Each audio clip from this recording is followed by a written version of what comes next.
नमस्कार, आप देख रहे हैं जनता जागरण। मुख्यमंत्री योगी आदित्यनाथ ने आज लखनऊ में आंगनवाड़ी भवन का किया शिलान्यास।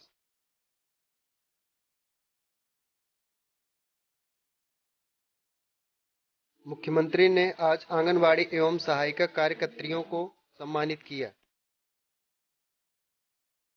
मुख्यमंत्री ने कुछ चिन्हित कार्यकर्त्रियों को, जो कि कोरोना काल में सभी ग्रामीणों की सहायता की थी, उनको सम्मानित किया। आइए ले चलते हैं हम आपको सीधा मुख्यमंत्री के कार्यक्रम में। कमलेश यादव, जनपद बुलंदशहर, आप कृपया मंच पर पधारें। कोविड-19 के दौरान निगरानी समिति में इनके द्वारा कोविड से बचाव संबंधी पर्ची छपवाकर जन समुदाय में वितरित कराया गया तथा दीवारों पर पोस्टर चस्पा किए गए। रैलियां निकाली गई तथा मास्क बनाकर सुरक्षा कर्मियों एवं जरूरतमंदों में वितरित किया गया। एक गर्भवती महिला को अस्पताल में भर्ती कराकर अपने खर्चे पर प्रसव कराया गया। इनके द्वारा कोविड-19 के दौरान घर घर जाकर पुष्पाहार का वितरण किया गया, जो अन्य लोगों के प्रेरणा स्रोत बने। और अब मंच पर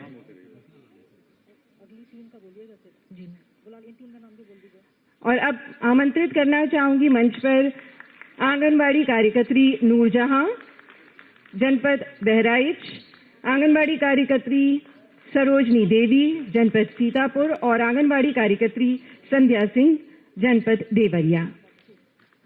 आप सभी को आपके उत्कृष्ट कार्य के लिए यहां पर सम्मानित किया जा रहा है।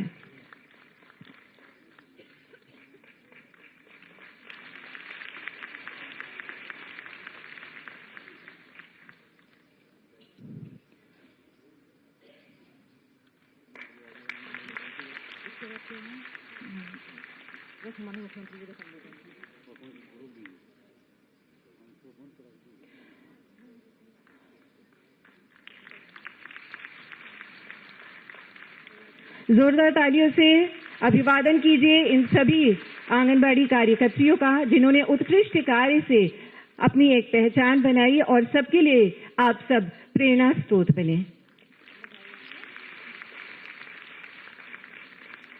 और अब अनुरोध करना चाहूंगी माननीय मुख्यमंत्री महोदय जी से कि वे अपने आशीर्वचनों से हम सभी को अनुग्रहित करें आज के इस पावन अवसर पर। माननीय मुख्यमंत्री जी।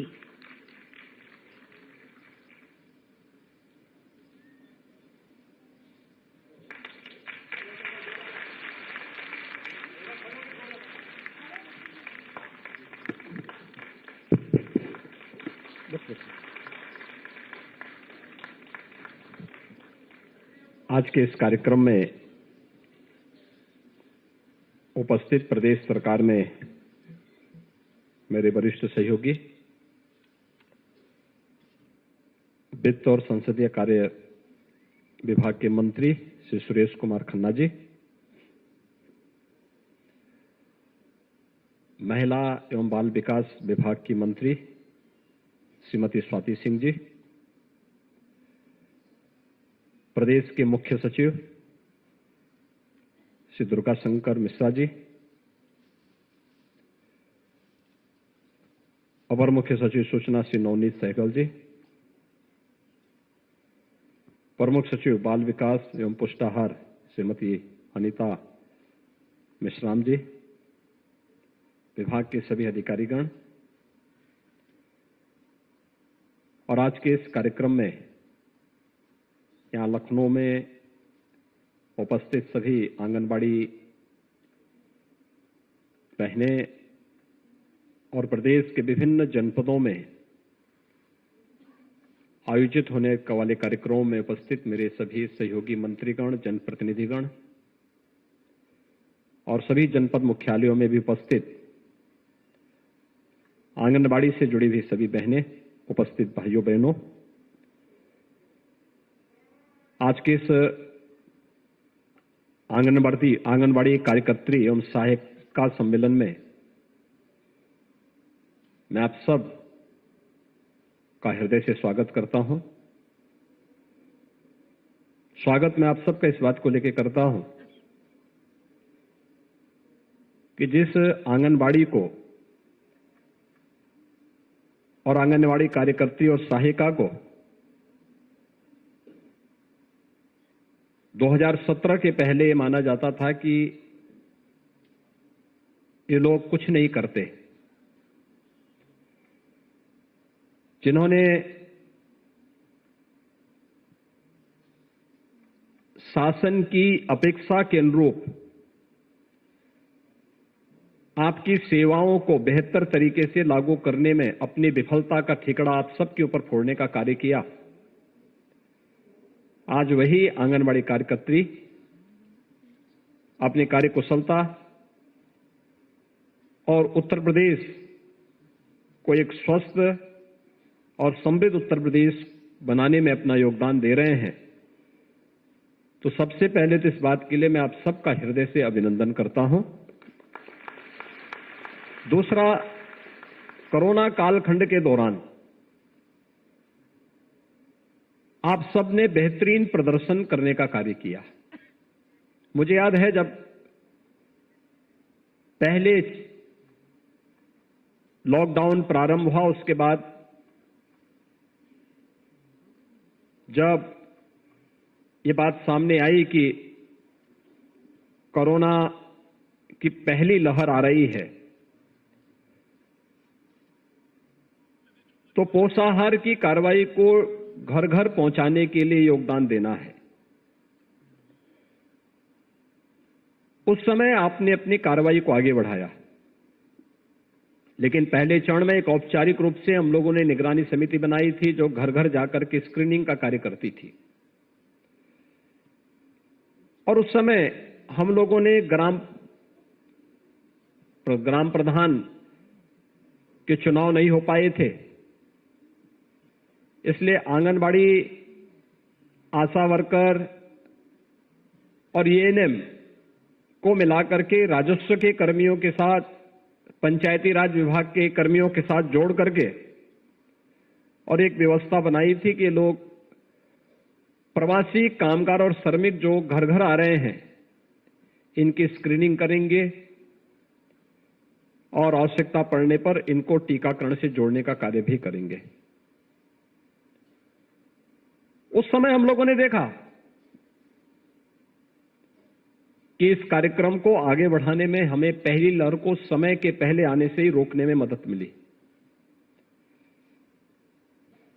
लेकिन जब कोरोना की पहली लहर पर सफलतापूर्वक नियंत्रण करने और 40 लाख प्रवासी कामगार और श्रमिकों को प्रदेश के अंदर सुरक्षित माहौल देने में हमें सफलता तो मिली, उसकी सर्वत्र प्रशंसा हुई, लेकिन दूसरी लहर आने पर हमारे सामने उतनी बड़ी चुनौती भी आई थी। और केवल हमारे सामने नहीं थी, पूरी दुनिया के सामने थी।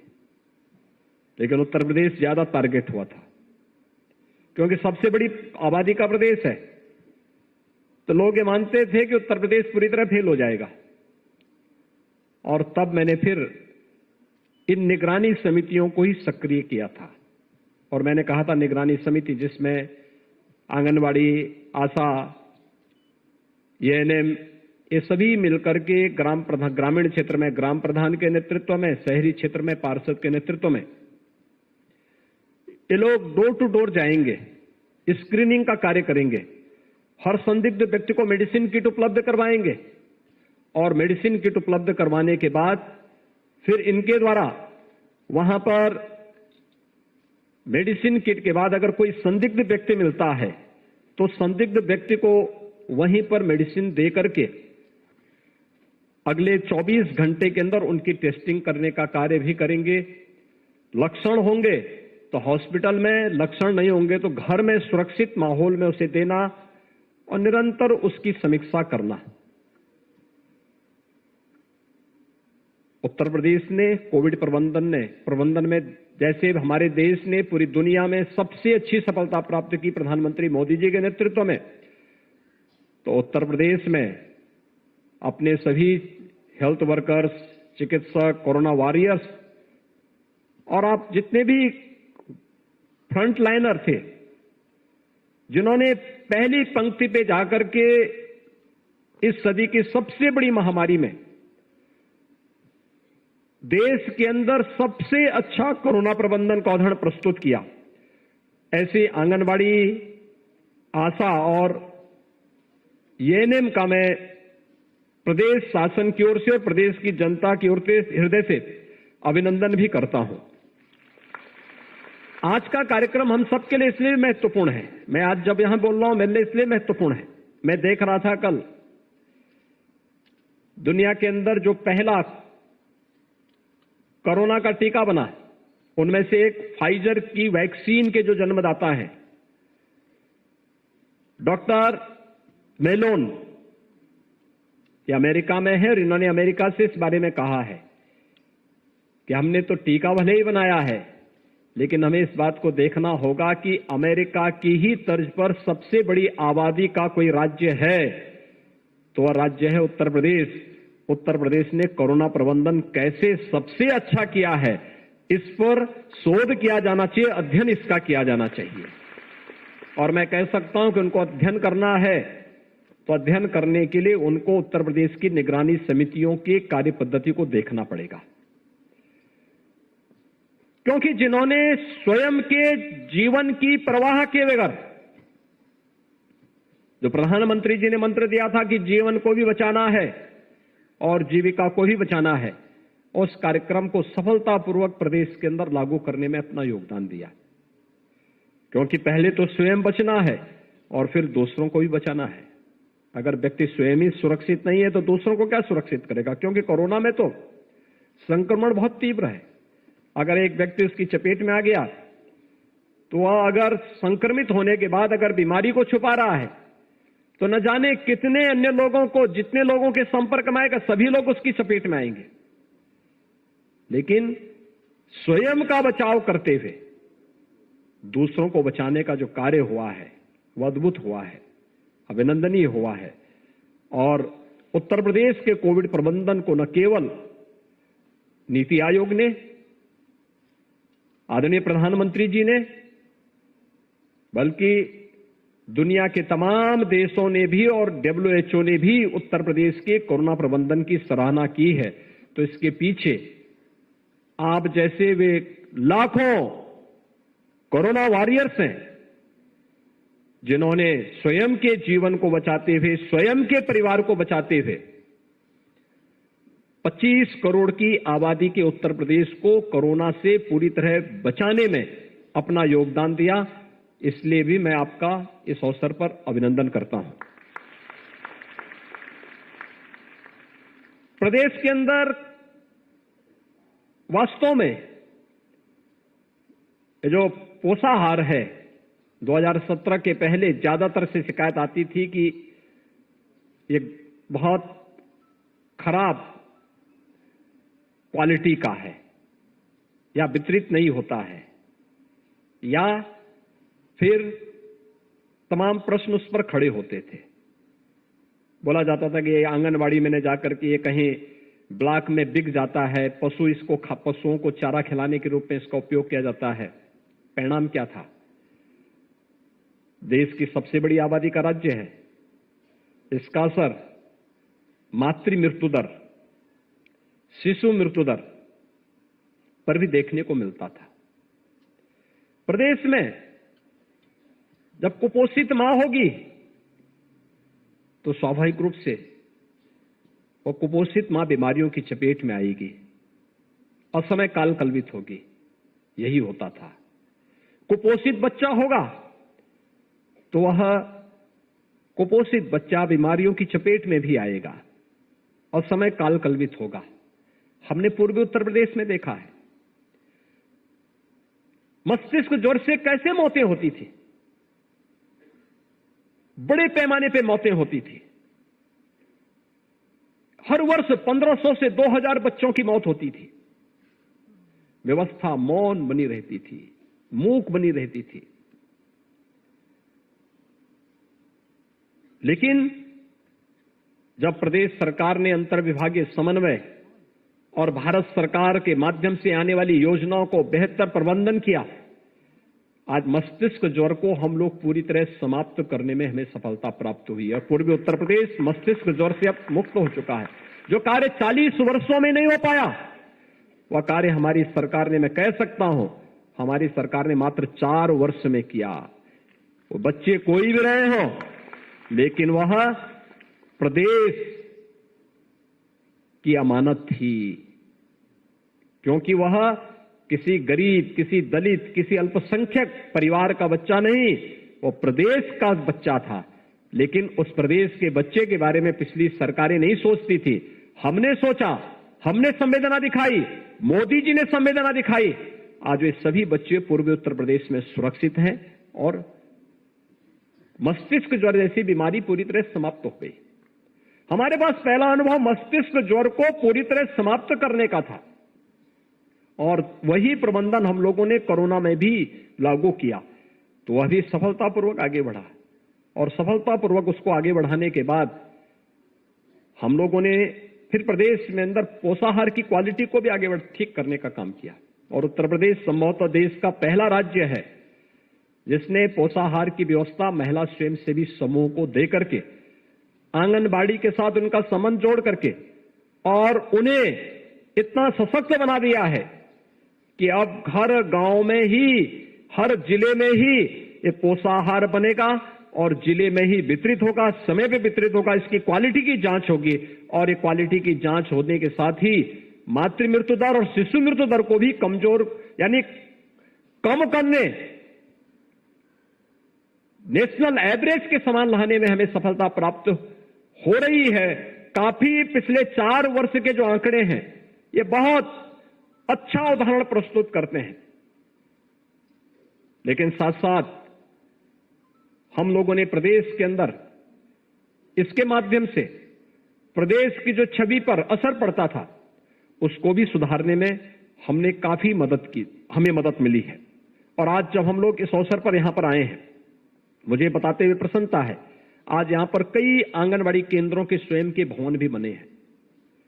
हम सब जानते हैं कि नई शिक्षा नीति, जो राष्ट्रीय शिक्षा नीति 2020 में प्रधानमंत्री मोदी जी ने लागू की है, पहले होता क्या था कि बच्चे को जब 5 साल तक इंतजार किया जाता था, जब 5 साल का होगा तभी उसका बेसिक शिक्षा स्कूल में नाम लिखाया जाता था, 5 साल के पहले नहीं लिखाया जाता था। अब बुनियादी शिक्षा के लिए 3 से 5 वर्ष के बच्चों को भी नामांकन होगा और उसकी बुनियादी शिक्षा की पहली पाठशाला होगी हमारा आंगनबाड़ी केंद्र। और आंगनबाड़ी केंद्र को इसके साथ जोड़ने का एक अवसर जो प्राप्त हुआ है, आप देख सकते हैं, जो यहां पे एक छोटी सी डॉक्यूमेंट्री अभी दिखाई जा रही थी।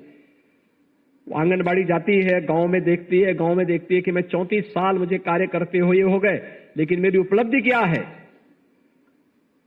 वो अपने को पूछती है कि मेरी उपलब्धि क्या है, लेकिन जब अपनी उपलब्धि के रूप में देखती है कि जिन बच्चों को मैंने पाला पोसा, जो कुपोषण से मुक्त करके उसने कुपोषित से सुपोषित किया, उन बच्चों को होनहार, फलते फूलते हुए आगे बढ़ते हुए, अपनी घर गृहस्थी को आगे बढ़ाते हुए, जीवन संग्राम में आगे बढ़ते हुए उनको देखती है तो उसको संतुष्टि होती है कि हां, ये मेरी उपलब्धि है, क्योंकि मैंने भी समाज निर्माण और राष्ट्र निर्माण में अपना योगदान दिया है।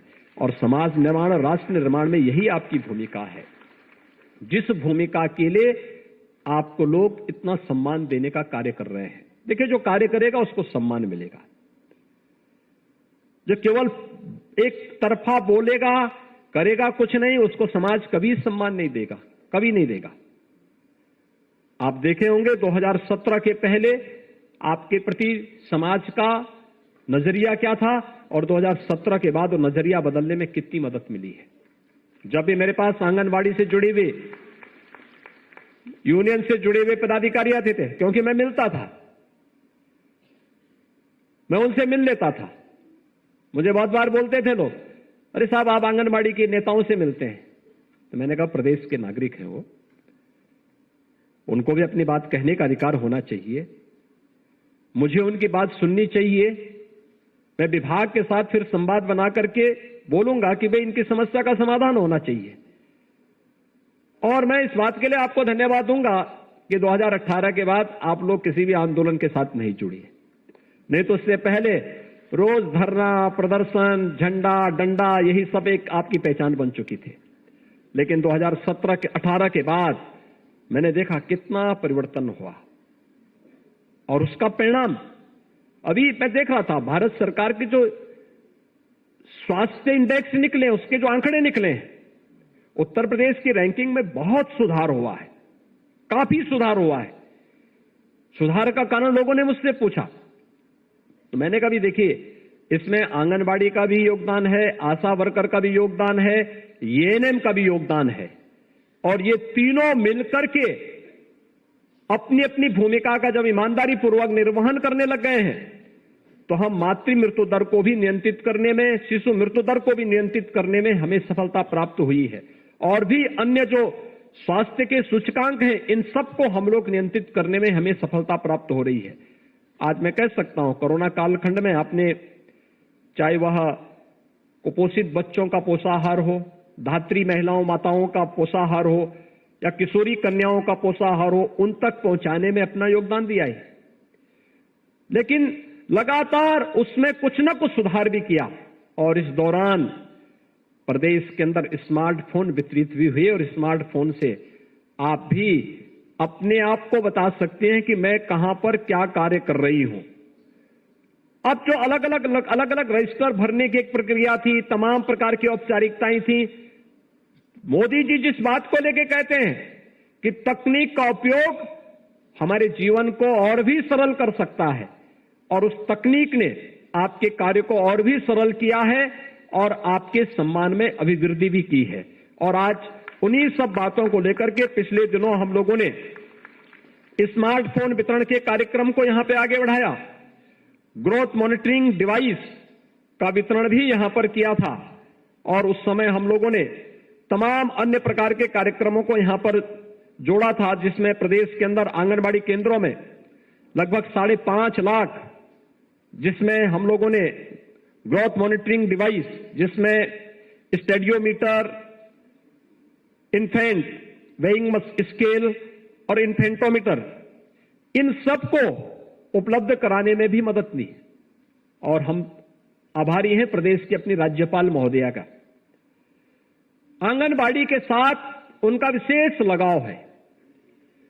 आंगनबाड़ी केंद्रों को गोद लेने, आंगनबाड़ी केंद्रों में आने वाले बच्चों के लिए तमाम प्रकार के उन सामग्रियों को उपलब्ध करवाने, जो वहां की आवश्यकता है, इसको उपलब्ध करवाने में उन्होंने बहुत बड़ी भूमिका का निर्वहन किया। अलग अलग जनपदों में जाकर के स्वयं भी सम्मेलन आयोजित किए।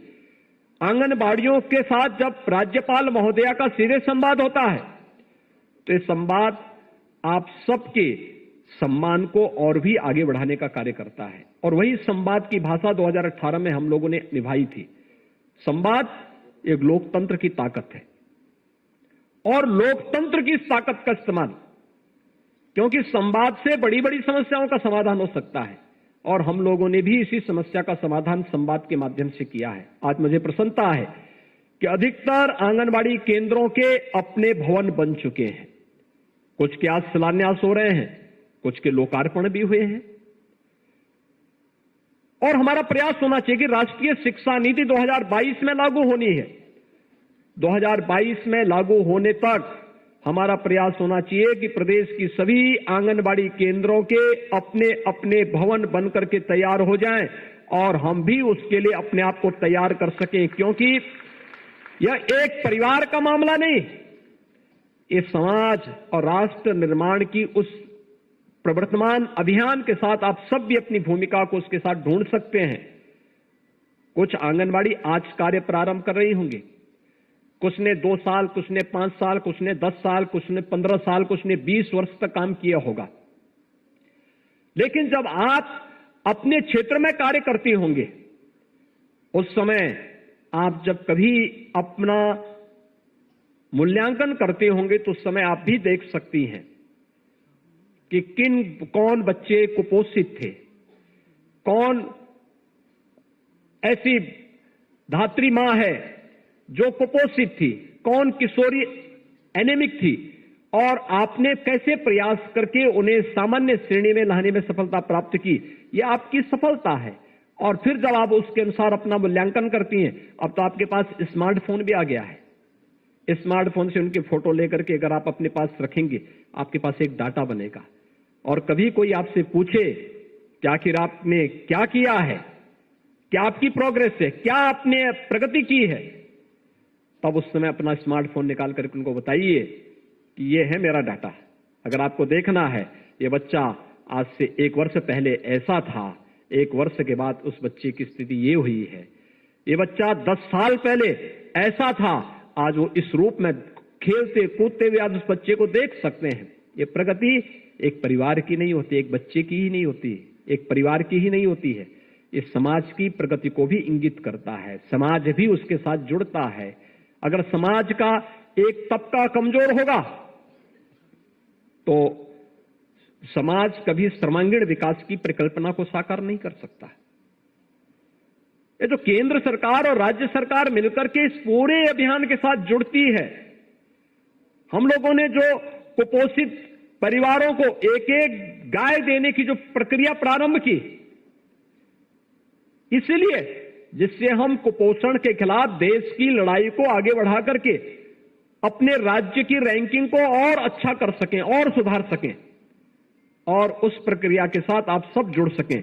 आप सब ने इस दिशा में अपने स्तर पर बेहतरीन प्रयास किया है और मुझे प्रसन्नता है कि आज हर प्रकार से न केवल इन कार्यक्रमों के साथ आप जुड़े हैं, बल्कि प्रदेश के अंदर अलग अलग आंगनवाड़ी केंद्रों में पोषण वाटिका के निर्माण की प्रक्रिया को भी तेजी के साथ आगे बढ़ाने में आप सब ने मदद की है।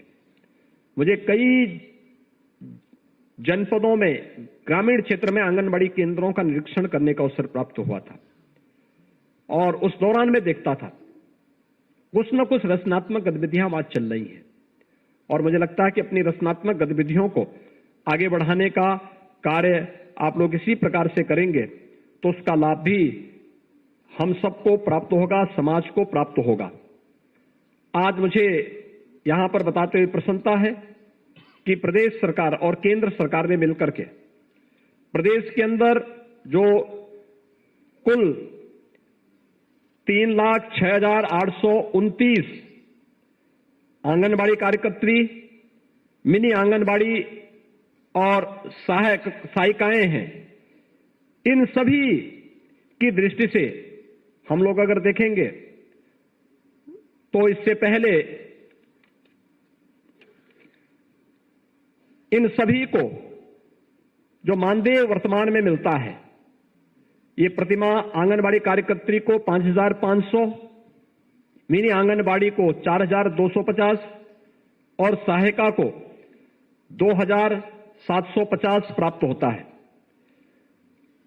अब हम लोगों ने जो यहां पर हम लोग सितंबर 21 से हम लोगों ने पीएलआई के माध्यम से इस कार्रवाई को आगे बढ़ाया है और इस अभियान के साथ जोड़ते हुए अब मैं कह सकता हूं कि पीएलआई के साथ में आंगनवाड़ी कार्यकर्ती को हम लोग जो मानदेय बढ़ाने जा रहे हैं, उसके बाद आंगनवाड़ी कार्यकर्ती अगर उसके साथ जुड़ती है, अपने स्मार्टफोन और तकनीक का उनका प्रशिक्षण बेहतरीन तरीके से आगे बढ़ता है, तो मैं कह सकता हूं कि आंगनवाड़ी कार्यकर्ती, मिनी आंगनवाड़ी कार्यकर्ती और सहायिका इसके माध्यम से एक सम्मानजनक मानदेय प्राप्त करने में सफलता प्राप्त करेंगे।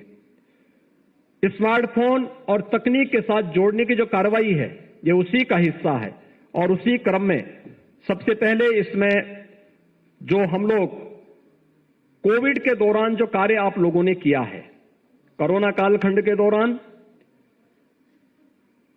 निगरानी समिति के साथ जुड़ करके 1 अप्रैल 2020 से लेकर के 31 मार्च 2022 तक, यानी 2 वर्ष का, इन सभी को, जिसमें प्रतिमा आंगनवाड़ी कार्यकर्ती को